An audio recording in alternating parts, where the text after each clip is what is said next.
ਦਰਸ਼ਕੋ break ਤੋਂ ਬਾਅਦ ਤੁਹਾਡਾ ਸਵਾਗਤ ਹੈ ਜੀ। ਡਾਕਟਰ ਸਾਹਿਬ, ਜਿਸ ਤਰ੍ਹਾਂ ਕਿ ਤੁਸੀਂ ਪਹਿਲੇ ਸੈਗਮੈਂਟਸ ਵਿੱਚ ਬੜੇ ਹੀ ਸੈਂਸਿਟਿਵ ਤੇ ਬੜੇ ਅਹਿਮ ਇਸ਼ੂ ਤੇ ਜਿਸ ਤਰ੍ਹਾਂ ਕਿ ਕਹਿੰਦੇ ਬੜੇ ਸੰਜੀਦਾ ਤੁਸੀਂ ਜਿਹੜੇ ਟੌਪਿਕ ਹੈ ਉਹ ਸ਼ੋਏ ਉਹਨਾਂ ਪਰ ਆਪਣੇ ਵਿਚਾਰ ਦਿੱਤੇ। ਹੁਣ ਦੇਖਦੇ ਹਾਂ ਕਿ ਸਾਡੇ ਫੇਸਬੁੱਕ ਵਿਊਅਰਸ ਉਹਨਾਂ ਦੇ ਕੀ ਕਮੈਂਟ ਜੀ। ਡਾਕਟਰ ਸਾਹਿਬ ਵੀਰ ਕਸ਼ਮੀਰ ਵਿਰਕ ਲਿਖਦੇ ਨੇ, ਡਾਕਟਰ ਸਾਹਿਬ ਤੁਹਾਨੂੰ ਤੇ ਸਾਰੀ ਟੀਮ ਨੂੰ ਵਾਹਿਗੁਰੂ ਜੀ ਕਾ ਖਾਲਸਾ ਵਾਹਿਗੁਰੂ ਜੀ ਕੀ ਫਤਿਹ। ਖਾਲਿਸਤਾਨ ਜ਼ਿੰਦਾਬਾਦ ਜ਼ਿੰਦਾਬਾਦ ਜ਼ਿੰਦਾਬਾਦ ਜ਼ਿੰਦਾਬਾਦ ਜ਼ਿੰਦਾਬਾਦ। ਬਹੁਤ ਸ਼ੁਕਰੀਆ ਵੀਰ ਕਸ਼ਮੀਰ ਸਿੰਘ ਜੀ। ਵੀਰ ਭੁਪਿੰਦਰ ਸਿੰਘ ਲਿਖਦੇ ਨੇ, ਡਾਕਟਰ ਸਾਹਿਬ ਬੋਰਡਾਂ ਦਾ ਕੰਮ ਹੁੰਦਾ ਹੈ ਸੜਕ ਤੇ ਜਾਣ ਵਾਲੇ ਲੋਕਾਂ ਨੂੰ ਦਿਸ਼ਾ ਬਾਰੇ ਦੱਸਣਾ। ਹੁਣ ਪੰਜਾਬ ਦੇ 3 ਕਰੋੜ ਲੋਕਾਂ ਲਈ ਲਾਏ ਨੇ ਜਾਂ ਕੁਝ ਕੁ ਫੀਸਦੀ ਸੈਲਾਨੀਆਂ ਲਈ। ਸੋ ਜ਼ਾਹਰ ਹੈ ਕਿ ਪੰਜਾਬ ਦੀ ਜੇ ਮਾਂ ਬੋਲੀ ਰਾਜਸੀ ਬੋਲੀ ਪੰਜਾਬੀ ਹੈ, ਤੁਸੀਂ ਪੰਜਾਬੀ ਨੂੰ ਅਣਗੌਲਿਆਂ ਕਰਦੇ ਹੋ। ਇਹਦਾ ਮਤਲਬ ਹੈ ਵੀ ਜਿਹੜੇ ਕੁਛ ਹਜ਼ਾਰ ਸੈਲਾਨੀ ਟੂਰਿਸਟ ਨੇ ਉਹਨਾਂ ਲਈ ਨੇ, ਪੰਜਾਬ ਦੇ ਲੋਕਾਂ ਲਈ ਨਹੀਂ ਜੀ। ਮਨਿੰਦਰ ਸਿੰਘ ਬਾਜਵਾ ਲਿਖਦੇ ਨੇ, ਦਮਦਮੀ ਟਕਸਾਲ ਦੇ ਵਿਦਿਆਰਥੀ ਸਿੰਘਾਂ ਵੱਲੋਂ ਅੱਜ ਜਲ੍ਹਿਆਂਵਾਲੇ ਬਾਗ ਦੇ ਸਾਹਮਣੇ ਪੰਜਾਬੀ 'ਚ ਲਿਖੇ ਵਰਕੇ ਲਾ ਕੇ ਮਾਝੇਵਾੜੇ ਭਾਊਆਂ ਨੇ ਵਿਰੋਧ ਜਤਾਇਆ।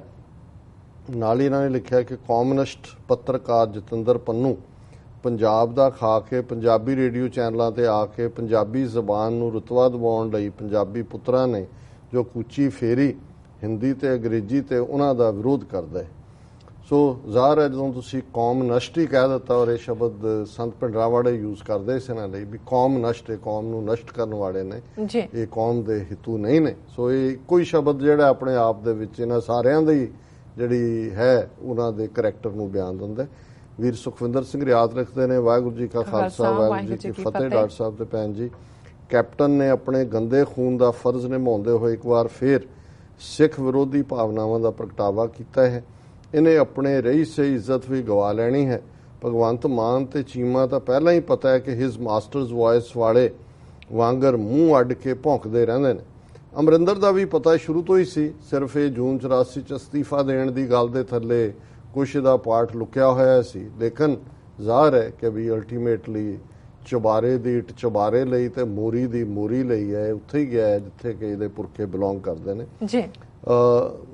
ਜ਼ੁਲ ਗਰਨੈਨ ਨਕਵੀ ਲਿਖਦੇ ਨੇ, ਸਲਾਮ doctor Sahib, your TV show is doing a job of a catalyst to aware the people of Pakistan about your pure movement. Indeed, our moral support is with you, but I want to suggest to you that you must come to Pakistan and should meet with the lawmakers of this country, such as ministers, officers of armed forces, and other effective personalities to get support of this nation on a real basis. You will always be welcomed here.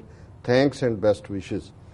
Naqvi ਸਾਹਿਬ ਬਹੁਤ ਬਹੁਤ ਸ਼ੁਕਰੀਆ, ਉਹਨਾਂ ਨੇ ਸਾਨੂੰ ਪਾਕਿਸਤਾਨ ਆ ਕੇ ਜਿਹੜੇ ਲੋਕ ਉੱਥੇ ਮੈਟਰ ਕਰਦੇ ਨੇ ਉਹਨਾਂ ਨਾਲ ਗੱਲਬਾਤ ਕਰਕੇ ਹਮਾਇਤ ਲੈਣ ਦਾ ਜਿਹੜਾ ਸੁਝਾਅ ਦਿੱਤਾ। ਔਰ ਮੈਂ ਸਮਝਦਾ ਵੀ ਇਹ ਬੜੀ ਕਾਰਗਰ ਗੱਲ ਹੈ, ਔਰ ਮੇਰਾ ਖਿਆਲ ਹੈ ਕਿ ਬਹੁਤ ਜਲਦੀ ਅਸੀਂ ਇਸ ਦੇ ਉੱਤੇ ਵੀ ਜਿਹੜਾ ਅਮਲ ਜ਼ਰੂਰ ਕਰਾਂਗੇ। ਪਹਿਲਾਂ ਕੁਝ ਹੋਰ ਮਜਬੂਰੀਆਂ ਰਹੀਆਂ ਨੇ।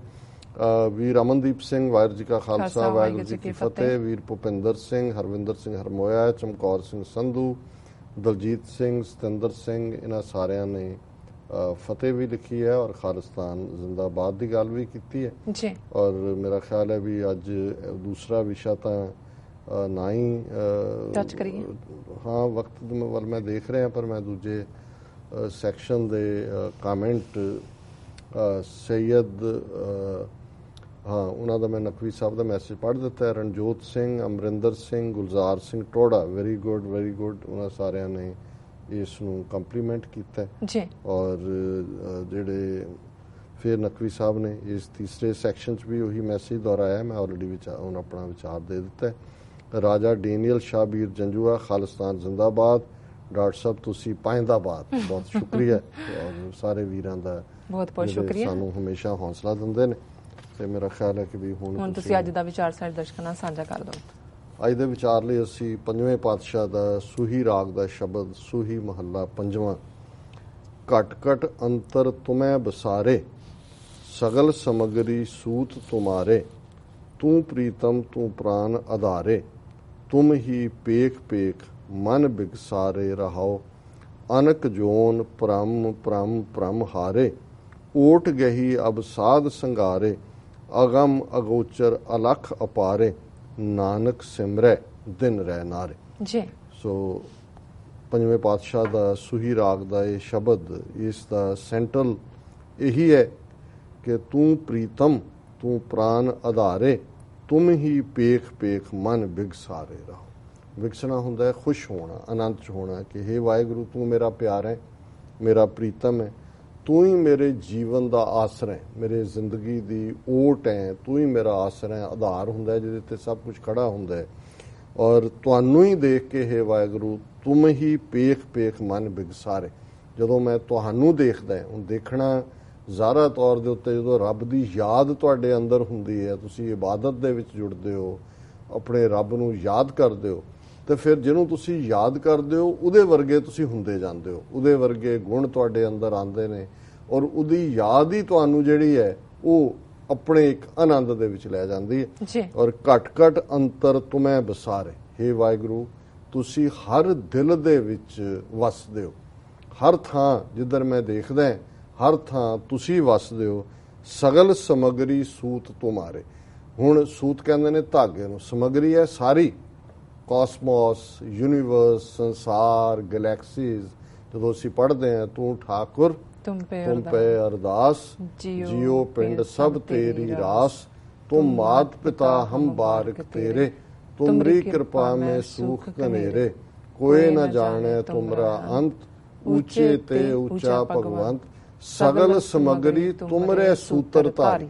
ਉੱਥੇ ਵੀ ਸਮਗਰੀ ਕਿ ਸਾਰੀ ਕਾਇਨਾਤ, ਸਾਰਾ ਕਾਸਮੋਸ ਜਿਹੜੀ ਹੈ ਤੁਹਾਡੇ ਧਾਗੇ ਨਾਲ ਬੱਝੀ ਹੋਈ, ਇੱਕ ਨੇਮ ਦੇ ਵਿੱਚ ਹੈ, ਇੱਕ ਮਰਿਆਦਾ ਦੇ ਵਿੱਚ ਹੈ, ਇੱਕ ਡਿਸਪਲਿਨ ਦੇ ਵਿੱਚ ਹੈ। ਸੋ ਇੱਥੇ ਵੀ ਗੁਰੂ ਸਾਹਿਬ ਨੇ ਫਰਮਾਇਆ ਕਿ ਹੇ ਵਾਹਿਗੁਰੂ ਸਗਲ ਸਮਗਰੀ ਸੂਤ ਤੁਮਾਰੇ, ਸਾਰੀ ਜਿਹੜੀ ਸਮਗਰੀ ਹੈ ਚਾਰ ਚੁਫੇਰਾ ਉਹ ਤੁਹਾਡੇ ਧਾਗੇ ਨਾਲ ਬੱਝੀ ਹੋਈ ਹੈ, ਤੁਹਾਡੇ ਡਿਸਪਲਿਨ 'ਚ ਹੈ। ਤੂੰ ਪ੍ਰੀਤਮ ਤੂੰ ਪ੍ਰਾਨ ਆਧਾਰੇ, ਤੁਮ ਹੀ ਪੇਖ ਪੇਖ ਮਨ ਬਿਗਸਾਰੇ, ਅਨਕ ਜੋਨ ਭ੍ਰਮ ਭ੍ਰਮ ਭ੍ਰਮ ਹਾਰੇ, ਓਟ ਗਹੀ ਅਬ ਸਾਧ ਸੰਗਾਰੇ। ਹੁਣ ਭ੍ਰਮਣਾ ਹੁੰਦਾ ਭਟਕਣਾ, ਔਰ ਗੁਰੂ ਸਾਹਿਬ ਨੇ 3 ਵਾਰ ਇਹ ਲਫ਼ਜ਼ ਇਸਤੇਮਾਲ ਕੀਤਾ ਕਿ ਅਨਕ ਕਿ ਬਹੁਤ ਵਾਰ ਮੈਂ ਭਟਕਿਆ, ਮੈਂ ਭਟਕਿਆ, ਮੈਂ ਭਟਕਿਆ, ਚਾਰ ਚਫੇਰੇ ਭਟਕ ਕੇ ਹਾਰ ਗਿਆ। ਓਟ ਗਹੀ ਅਬ ਸਾਧ ਸੰਗਾਰੇ, ਤੇ ਜਦੋਂ ਸਤ ਸੰਗਤ ਦੇ ਵਿੱਚ ਮੈਨੂੰ ਤੁਹਾਡੇ ਪਿਆਰ, ਤੁਹਾਡੀ ਹੋਂਦ ਦਾ ਅਹਿਸਾਸ ਹੋਇਆ ਤੇ ਮੈਂ ਤੁਹਾਡਾ ਆਸਰਾ ਫੜ ਲਿਆ। ਓਟ ਗਹੀ ਹੈ ਕਿ ਮੈਂ ਤੁਹਾਡੀ ਓਟ ਤੱਕਦਾ, ਮੈਂ ਤੁਹਾਡੇ ਨਾਲ ਜੁੜਿਆ ਹੋਇਆ। ਅਗਮ ਅਗੋਚਰ ਅਲਖ ਅਪਾਰੇ, ਨਾਨਕ ਸਿਮਰੈ ਦਿਨ ਰਹਿ ਨਾਰੇ। ਅਗਮ ਜਿਹਦਾ ਕੋਈ ਅੰਤ ਨਹੀਂ ਹੈ, ਜਿਹਦਾ ਕੋਈ ਥਾਂ ਨਹੀਂ ਲੈ ਸਕਦਾ, ਅਗੋਚਰ ਗੋਚਰ ਦੇਖਣ ਜਿਹਨੂੰ ਦੇਖਿਆ ਨਹੀਂ ਜਾ ਸਕਦਾ। ਔਰ ਇਹਦੇ ਵਿੱਚ ਜਦੋਂ ਅਸੀਂ ਇਹ ਰੱਬ ਲਈ ਇਸਤੇਮਾਲ ਕਰਦੇ ਹਾਂ, ਸੋ ਇਹਦਾ ਮਤਲਬ ਇਹ ਨਹੀਂ ਰੱਬ ਸਭ ਕੁਛ ਹੈ, ਉਹ ਹਾਜ਼ਰ ਵੀ ਹੈ ਤੇ ਗਾਇਬ ਵੀ ਹੈ, ਉਹ ਨਾਜ਼ਰ ਵੀ ਹੈ ਔਰ ਉਸ ਨੂੰ ਤੁਸੀਂ ਬਿਹੋਲਡ ਵੀ ਕਰ ਸਕਦੇ ਹੋ। ਔਰ ਇਹੀ ਰੱਬ ਦਾ ਗੁਣ ਹੈ ਕਿ ਵੀ ਜਦੋਂ ਅਸੀਂ ਪੜ੍ਹਦੇ ਹਾਂ ਕਿ ਸਹਿਸ ਤਵ ਨੈਣ ਨਨਾ ਨੈਣ ਹੈ ਤੋਹੇ ਕੋ, ਸਹਿਸ ਮੂਰਤ ਨਨਾ ਏਕ, ਤੇਰੀਆਂ ਹਜ਼ਾਰਾਂ ਅੱਖਾਂ ਨੇ ਪਰ ਤੇਰੀ ਕੋਈ ਵੀ ਅੱਖ ਨਹੀਂ, ਤੇਰੇ ਹਜ਼ਾਰਾਂ ਪੈਰ ਨੇ ਪਰ ਤੇਰਾ ਕੋਈ ਵੀ ਪੈਰ ਨਹੀਂ। ਜੇ ਤੁਸੀਂ ਸਾਰੀ ਕਾਇਨਾਤ ਨੂੰ ਦੇਖਦੇ ਹੋ, ਮਨੁੱਖਾਂ ਨੂੰ ਦੇਖਦੇ ਹੋ, ਪਸ਼ੂਆਂ ਨੂੰ ਦੇਖਦੇ ਹੋ, ਪੰਛੀਆਂ ਨੂੰ ਦੇਖਦੇ ਹੋ, ਵਨਸਪਤੀ ਨੂੰ ਦੇਖਦੇ ਹੋ, ਤੇ ਤੁਹਾਨੂੰ ਚਾਰ ਚਫੇਰੇ ਨਜ਼ਰ ਆਉਂਦਾ ਹੈ। ਬਲਿਹਾਰੀ ਕੁਦਰਤ ਵਸਿਆ, ਤੇਰਾ ਅੰਤ ਨਾ ਜਾਈ ਲਖਿਆ। ਬਲਿਹਾਰ ਤੂੰ ਕੁਦਰਤ ਦੇ ਵਿੱਚ ਵਸ ਰਿਹਾ, ਤੇਰੇ ਅੰਤ ਦਾ ਪਾਰਾਵਾਰ ਨਹੀਂ ਪਾਇਆ ਜਾ ਸਕਦਾ। ਸੋ ਗੁਰੂ ਸਾਹਿਬ ਫਰਮਾਉਂਦੇ ਨੇ ਤੂੰ ਅਗੰਮ ਹੈ, ਅਗੋਚਰ ਹੈ, ਅਲਖ ਹੈ ਜਿਹਨੂੰ ਲਖਿਆ ਨਾ ਜਾ ਸਕੇ, ਅਪਾਰ ਹੈ, ਇਨਫਿਨਿਟ, ਨਾਨਕ ਸਿਮਰੈ ਦਿਨ ਰਹਿ ਨਾਰੇ। ਗੁਰੂ ਨਾਨਕ ਪੰਜਵੇਂ ਨਾਨਕ ਫਰਮਾਉਂਦੇ ਨੇ ਕਿ ਉਸ ਵਾਹਿਗੁਰੂ ਨੂੰ ਜਿਹੜਾ ਅਗੰਮ ਹੈ, ਅਗੋਚਰ ਹੈ, ਅਲਖ ਹੈ, ਅਪਾਰ ਹੈ, ਜਿਹੜਾ ਸੋਹਣੇ ਸਾਰੀ ਸਮਗਰੀ ਜਿਹਦੇ ਸੂਤਰ 'ਚ ਬੱਝੀ ਹੋਈ ਹੈ, ਉਹਨੂੰ ਗੁਰੂ ਨਾਨਕ ਕਹਿੰਦੇ ਨੇ ਪੰਜਵੇਂ ਨਾਨਕ ਸਿਮਰੈ ਦਿਨ ਰਹਿ ਨਾਰੇ, ਉਹਨੂੰ ਮੈਂ ਦਿਨ ਰਾਤ ਸਿਮਰਦਾ ਹਾਂ, ਯਾਦ ਕਰਦਾ।